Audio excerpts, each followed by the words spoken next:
السلام عليكم. النهاردة هنعمل طاجن الأرنبيط أو الكرنبيط بالبشاميل. يلا نسمي بسم الله. معايا كرات أكون غسلاه كويس قوي، وتلاتة طماطم، وتلاتة فلفل ألوان، وبصلة كبيرة، وبقدونس وكزبرة وشبت، معلقة توم كبيرة مفرومة. هكون شايلة العيدان بتاعة الخضرة، هقطعها كده رفيع قوي.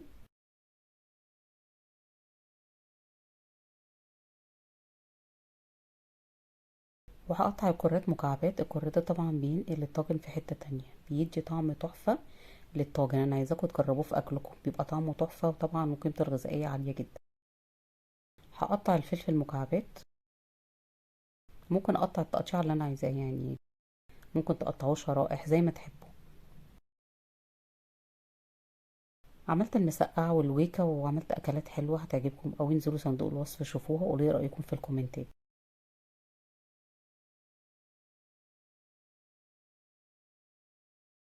انا هعمل صينيه بطاطس جنب القرنبيط.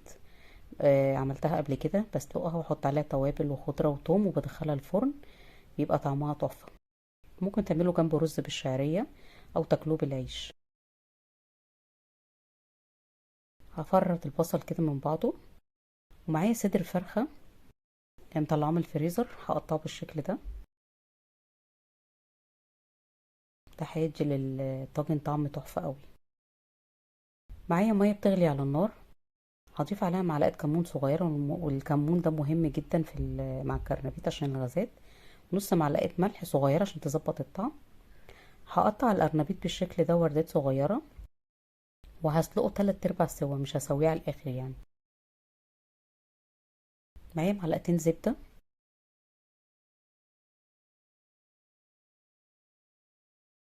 هضيف عليها الفراخ،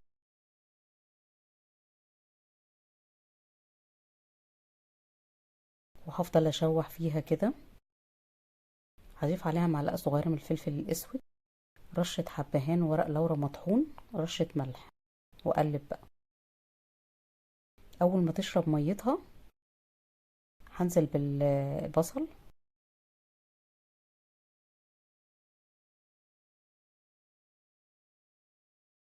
هدي تشويحة كده مع الفراخ والثوم.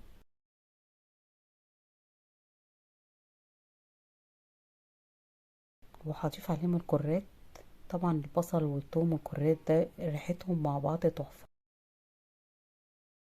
هنزل بالفلفل الألوان، هدي برضو تقليبة. أنا مش عايزة أسويه يعني، أنا عايزة أدي كل الخضار ده تقليبة مع الفراخ بس هي اللي بتستوي.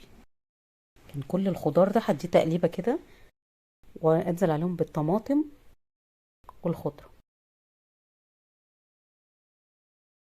أقلب بقى كل الكلام ده مع بعض كده.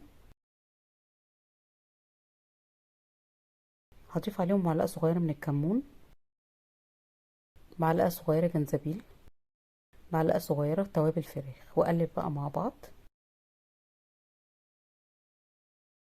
هضيف عليهم بقى الأرنبيط ياخد كده من طعمهم. أقلبهم مع بعض كده ياخد من طعم الخضار ده كله.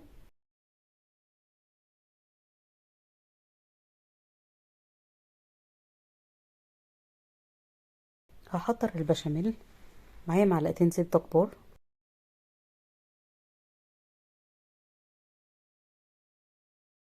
هضيف عليهم معلقتين كبار من الدقيق، تكون المعلقة هرمية مليانة على الآخر.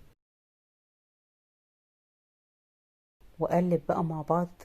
أقلب بسرعة لحد ما يجيلي القوام كده بتاعه، وريحة الدقيق تطلع معايا. هضيف عليهم كوبايتين من اللبن المغلي. طبعا اللبن المغلي ده عمره ما هيخليه يعمل كتل، وفي نفس الوقت هيخليه يبقى كريمي كده على طول.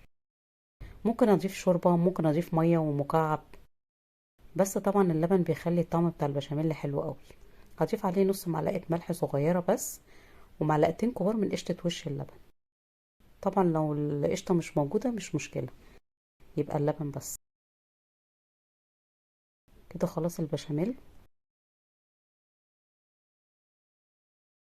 هجيب طاجن او صينية، هضيف فيها الكرنبيط او القرنبيط،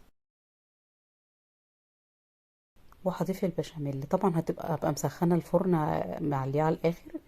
هحطه في الشبكه اللي في النص ربع ساعه بس لانه كله مستوي.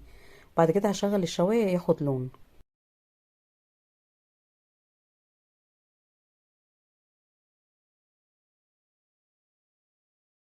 هيطلع معايا قمر بالشكل ده،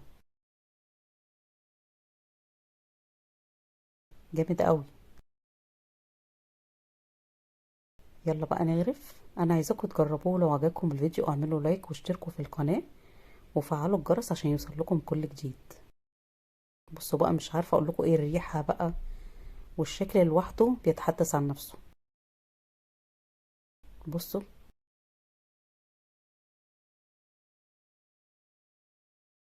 جامد قوي. باي باي.